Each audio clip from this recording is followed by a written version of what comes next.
The evening was supposed to be a celebration, a night to mark Tessa's engagement.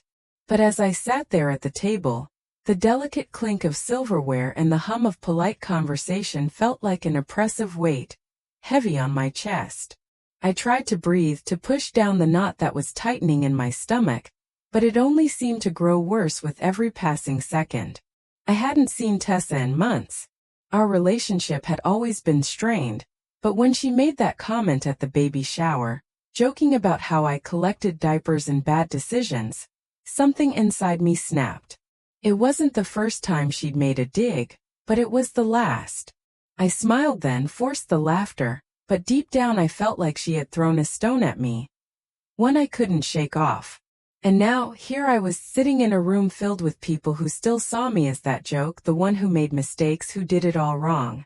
The woman who had a baby without a husband, who was still raising her son alone, struggling to get by. The woman who could never seem to get anything right in their eyes. But I wasn't just that. I was more than that, even if none of them could see it. I had gotten the invitation a month ago. It was the kind of invitation that screamed class, the gold lettering, the cream-colored cardstock. I could already hear the laughter and the whispers, the way they would look at me with pity, or worse, with disdain. But I couldn't ignore it. My mother called me 3 times the day before, insisting I show up. Just smile, eat a little, show your face. It's one evening, she'd said. And I knew what she meant. Blend in. Don't cause a scene. Don't make anyone uncomfortable. So I put on the nicest dress I could find. It was 2 years old, barely zipped, but it would have to do. I borrowed shoes from my neighbor. I let Milo, my son, choose the necklace I wore. He picked a little silver heart. Something he said looked like his. It felt like the only piece of me that mattered. I had to hold on to that. The restaurant was upscale, the kind of place where everything was perfect.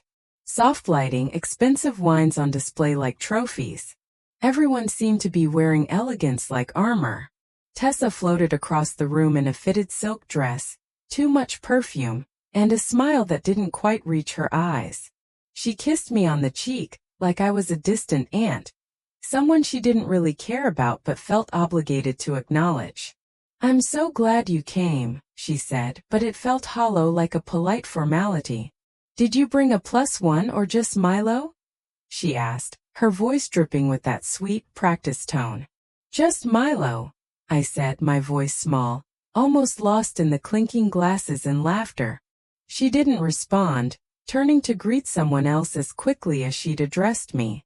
And that was it. I didn't exist to her, not really. Just another name on the guest list, another face to fill the room. Milo was sent off to the kids' table, with chicken tenders and a coloring book, and I was left to sit near the end of the long table between my mother and Aunt Valerie. Aunt Valerie spent the first 10 minutes showing me pictures of her dog in Halloween costumes.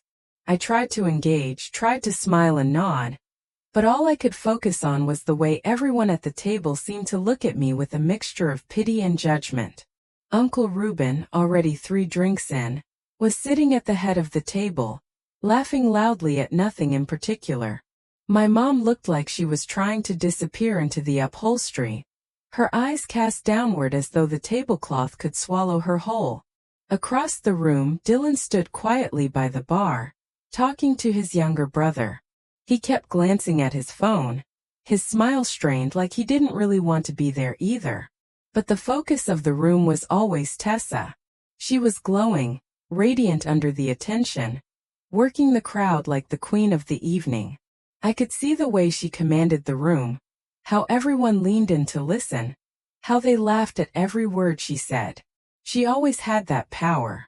When the appetizers came, my mother leaned over and whispered, "Just keep your head down. You look nice." Nice. Not beautiful, not strong, just nice. It was the highest compliment she could muster, and I took it with a tight-lipped smile. My hands gripped the edge of my napkin, folding and unfolding it as the tension in the air built. I could feel the judgment in every glance, the quiet judgment that echoed louder than any spoken word. I tried to eat, tried to breathe through the awkward silences, but it wasn't working. I could feel every eye on me, could hear the whispers behind closed lips, and I knew what they were saying. The woman who did it wrong. The woman who couldn't make it work. The woman who would always be a cautionary tale. I thought about leaving. I thought about standing up, grabbing Milo and just walking out. But I stayed. I swallowed my pride, my anger, and stayed. I reminded myself that I was here for him, for my son. I would go home, tuck him in, and not let any of these people get to me. Not tonight. Then, as the main course was cleared away and glasses were refilled, Tessa stood up. She tapped her fork against her glass, the sound ringing through the room. Everyone quieted down, all eyes on her, ready for whatever she was going to say next. I expected a toast, something warm and vague about love and gratitude, the usual cliches. But what she said next was a gut punch. She raised her glass, smiled that perfect, practiced smile and said, "Thank you everyone for being here tonight. I can't believe I get to marry someone like Dylan. He's patient, smart, and most importantly, he puts up with me." A few chuckles rolled through the room. It was the usual comfortable humor. Then she paused, a brief, deliberate pause, and my heart stopped. "Really though," she continued, her voice smooth, confident, "I just hope our marriage lasts. I'd hate to end up like some people." She turned her head just slightly, just enough to make sure I was the target. "I mean single at 30 with a kid," she added, her words cutting through the room like a knife.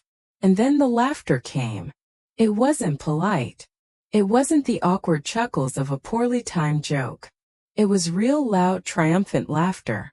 My stomach dropped and I felt every set of eyes turn toward me, their gaze sharp and cruel. I looked at my mother, desperate for some sign that this wasn't happening, that this was just a bad joke. But she sat there, a weak smile on her face, and reached for her wine. I could feel the heat rise in my cheeks, the pulse of anger and humiliation that rushed through me. I tried to breathe, tried to ignore the laughter, but it was impossible.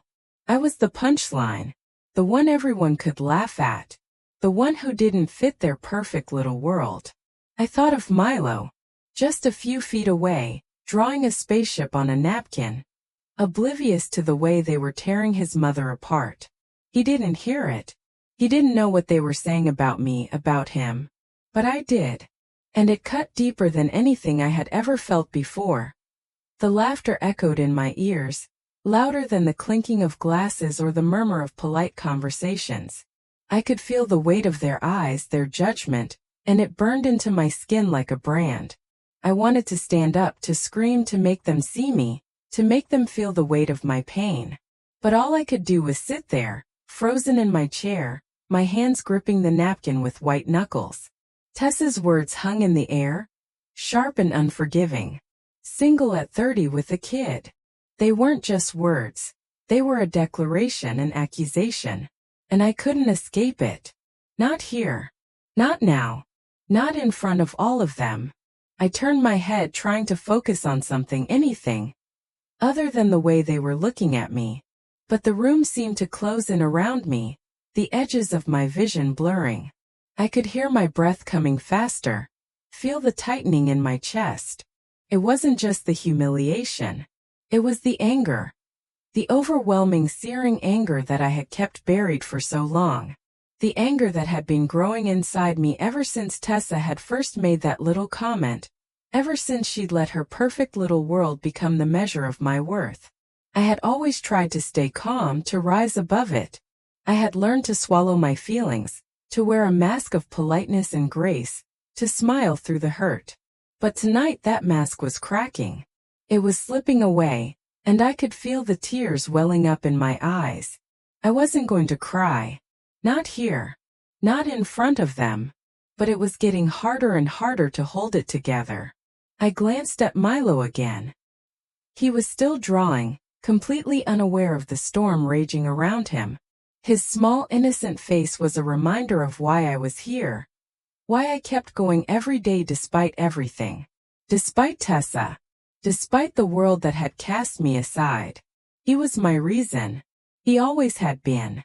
But now, as I watched him so carefree, so unburdened by the cruelty of the world. A surge of protectiveness washed over me. They didn't know him. They didn't know the struggles we had faced, the sacrifices I had made to give him a good life, to give him everything he needed. They didn't see how hard I worked to make sure he never felt the absence of a father, how I stayed up late into the night working, how I fought tooth and nail to provide for him. They didn't see how much I loved him. And I realized something in that moment. It didn't matter what they thought of me. It didn't matter how they judged me. I was doing my best. I was raising my son, giving him everything he deserved, even if I had to do it alone. And that was more than any of them could say. I took a deep breath, trying to steady myself, and looked across the table at my mother. She was sipping her wine, her eyes darting nervously from me to Tessa. Her lips pursed in a tight, awkward smile. She had seen the look in my eyes. She knew the anger that was boiling just beneath the surface. But she wasn't going to step in. She never did. My mother was a master of avoidance. She had spent years trying to keep the peace, trying to smooth things over, never addressing the real issues.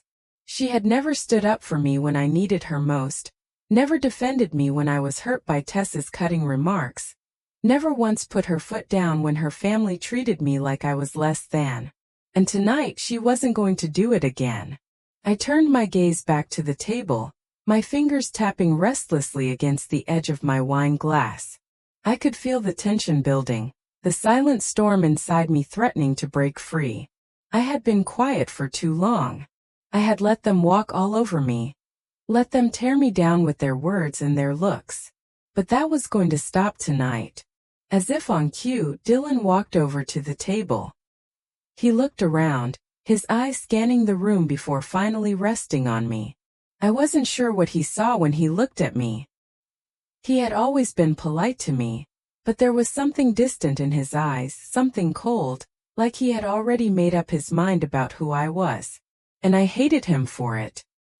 He pulled out the chair next to me and sat down, his presence only adding to the tension that already filled the room. "How's it going?" he asked, his voice casual, but there was something forced about it. He knew what had just happened.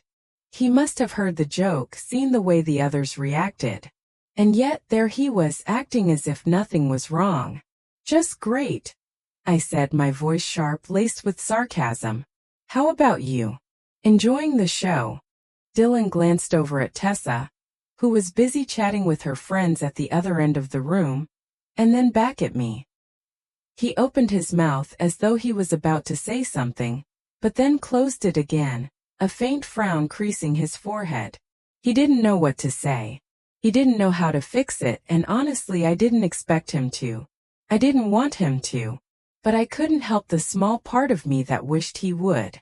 Milo suddenly looked up from his drawing, his eyes wide and innocent. "Mom, I'm done with my spaceship," he said, holding up his napkin with pride. The room seemed to pause for a moment, everyone turning toward the child's excitement. It was a brief reprieve, a momentary escape from the tension that had engulfed us. I smiled at him, my heart swelling with love. "That's great, sweetie," I said, my voice softening. But then, as if to remind me of the cruel reality of the evening, Tessa's laughter erupted from across the room, her voice ringing out with forced exuberance. She had already moved on. She had already forgotten what she'd said, or maybe she never cared. I didn't know how much longer I could sit there, how much longer I could pretend that everything was fine, that nothing had shattered inside me when Tessa had made her little joke. Then, as if fate had decided I had enough of playing nice, something inside me snapped. I stood up abruptly, the chair scraping loudly against the floor. All eyes turned to me. The tension in the room was palpable. "I think I've had enough," I said, my voice surprisingly steady, though the storm inside me was still raging. And without another word I turned and walked away. I didn't look back. I didn't need to see their faces. I didn't need to see the shock or the judgment in their eyes. All that mattered was that I was finally standing up for myself. Milo looked up at me, confused, as I grabbed his hand and pulled him gently from his seat. "Let's go, Milo," I said, my voice quiet but firm. "We're leaving." As I led him toward the door, I could feel the weight of the room pressing down on me. But it didn't matter. I had made my decision. I wasn't going to let them define me anymore. The cold night air hit me as soon as we stepped outside. The quiet streets felt like a relief, a stark contrast to the chaos that had just unfolded inside. Milo's small hand was warm in mine, and I could feel the tension in his little body. He didn't understand everything that had just happened, but I could see it in his eyes, the confusion, the concern. I hated that he had to witness it. "Mom, what happened? Why are we leaving?" His voice was soft, uncertain. I knelt down to his level, my heart aching as I brushed a strand of hair away from his face. "Nothing, sweetheart. It's just, sometimes grown-ups don't always say the nicest things," I said, trying to keep my tone light, though the weight of everything felt like it might crush me. "Are they mean to you?" he asked, his big eyes wide with worry. I swallowed hard, blinking away the tears that were threatening to spill. "They don't mean to be, Milo. But sometimes they don't understand." He nodded solemnly, as if he understood more than I gave him credit for. "I don't like it when people are mean to you," he said, his voice full of childlike concern. "I know, baby. I don't like it either. But we'll be okay," I reassured him, standing up and ruffling his hair. We made our way to the car, the silence between us heavy but comforting. I was trying to keep myself together for him. The last thing I wanted was for him to see me break down. I couldn't let him think that what Tessa and the others said had any power over me. But the truth was, it did. The hurt was there deep inside. I just didn't know how to let it go. As I started the car, I could feel the weight of everything that had happened in the past few hours pressing on me. The thought of going back to that house, facing Tessa and the rest of my family, felt unbearable. But I knew I couldn't hide forever. I had to face them, even if it meant being the one who stood up for myself for once. The next few days were a blur. I tried to go about my usual routine, working, taking care of Milo, but it felt like I was walking through a fog. The words from the dinner kept replaying in my head, over and over again. The sharp sting of Tessa's mockery, the silent complicity of my mother. It was as if the entire evening had been a reminder that I didn't belong, that I wasn't enough. But what hurt the most was how quickly they moved on. I had expected something, an apology, a conversation, anything. But nothing came. No calls, no texts. Just silence. It was like I had been erased from the equation entirely, and I couldn't shake the feeling that I was the only one who cared about what had happened. I thought about calling Tessa, confronting her, demanding an explanation. But then I thought better of it. I had already made my point. I had walked away. I had chosen not to play by their rules anymore. But as much as I wanted to convince myself I was stronger for it, I knew the truth. I was hurt. I was angry. And I wasn't sure how much longer I could keep pretending I was okay. One evening, as I sat on the couch, Milo curled up beside me, I heard a knock at the door. My heart skipped a beat. It was too late for anyone to be dropping by. I stood up slowly, my mind racing as I walked to the door. When I opened it, I was surprised to find Dylan standing there, looking uncomfortable, almost out of place. "Hey," he said, his hands shoved into his jacket pockets. "Can we talk?" I stared at him for a moment, trying to gauge his intentions. I hadn't expected him to come here. I hadn't expected him to come after me at all. "What's this about?" I asked, my voice guarded, though I couldn't hide the small flicker of hope that rose in me. I think we need to clear the air," he said, his voice low, almost apologetic. "I didn't like what happened at dinner. I didn't mean for it to go down like that." I wasn't sure what to say. Part of me wanted to slam the door in his face and tell him I didn't care. But the other part, the part that was still vulnerable, still hoping, wanted to hear him out. "Come in," I said quietly, stepping aside to let him through. Dylan stepped inside. his presence oddly comforting despite the tension between us. I closed the door behind him and led him into the living room, where Milo was curled up on the couch, engrossed in a book. He looked up for a brief moment, then returned to his pages without saying a word. It was as if he knew this wasn't a conversation for him. "Can I get you something to drink?" I asked, trying to break the silence, though my voice was distant. "No thanks. I wanted to apologize for everything that happened the other night," Dylan said, his words coming out slowly, like he was weighing each one carefully. "I know it wasn't right, and I shouldn't have let things get that far. Especially with you." I nodded, crossing my arms, unsure of what I wanted to hear. "It was disrespectful, Dylan. All of it. And I don't understand why no one, especially you, said anything sooner. It felt like I was the one who had to walk away for anyone to even notice." He winced at my words, but I could see the sincerity in his eyes as he took a step closer. "I know. I'm sorry. I should have said something, stood up for you. I don't know what came over me. Tessa's my fiancée, and I guess I didn't know how to handle it. But that's not an excuse." I watched him closely, trying to read his face. It was clear he was conflicted, maybe even ashamed. But was it enough? Could I trust him now? My emotions were torn. Part of me wanted to believe he was genuine, but another part felt like this was just another apology that wouldn't change anything. "You didn't even stand up for me when she made those comments," I said, my voice barely above a whisper. "You let it happen. You just sat there." Dylan's expression softened, and I could see the regret in his eyes. "I know, and I hate that I did that. It's something I'll regret for the rest of my life. I didn't want to make things worse. But I should have protected you, Soraya. I should have protected both of you." I let his words settle between us. For a moment there was silence again, but it wasn't as heavy as it had been before. It was the kind of quiet that made room for healing, for understanding. Dylan was trying, and that meant something. "Thank you for coming to say this," I said softly, my guard slipping just a little. "But I need time, Dylan. Time to figure out what this means, what happens next. I'm not sure where I fit in anymore. Not with Tessa, not with any of them." He nodded, looking down for a moment before meeting my gaze again. "I understand. Take all the time you need. I just wanted you to know that I'm sorry, and that I'll be here. No matter what." The sincerity in his voice was almost enough to make me believe that things could be different. Maybe, just maybe, there was a way forward. But I couldn't rush it, not yet. I had to rebuild. For myself. For Milo.